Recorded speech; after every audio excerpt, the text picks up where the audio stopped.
গোটা দেহটা ঝাঁঝরা হয়ে গেল, তাও সাহাবী নামাজ ছাড়লেন না। ইতমিনানে কলবের সঙ্গে দুই দিকে সালাম ফিরিয়ে নামাজটা শেষ করলেন। পাশের ঘুমন্ত সাহাবী সাইয়েদনা আম্মার বিন ইয়াসিরকে ডাক দিলেন।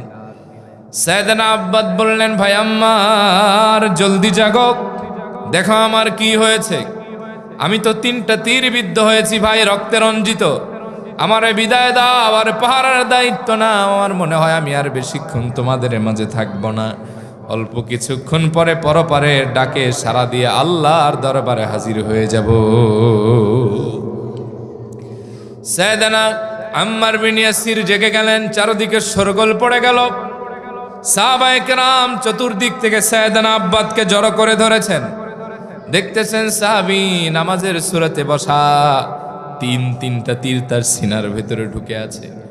রক্তে গোটা আশেপাশের জায়গাটা রঞ্জিত হয়ে গেছে। সাহাবীরা কেউ কেউ বলতে লাগলেন, ভাই আব্বাদ, তুমি না ছিলা পাহারায়, তীর খাইলা কেমনে?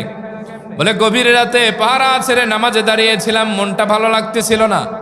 বলে, ভাই সবই তো বুঝলাম, নামাজটা যদি ছেড়ে দিতে প্রথম তীর খাওয়ার পরে বাকি 2টা তীর তো আর লাগতো না, কেন এই পাগলামি করলা বলো?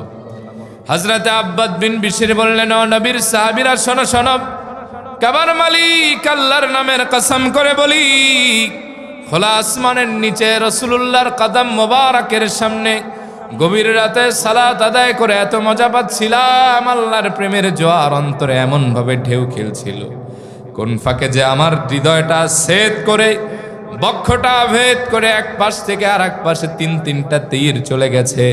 নামাজের গভীর খেয়ালের কারণে একটু ব্যথাও পাই নাই, বিন্দুমাত্র কোনো কিছু অনুভব হয় না।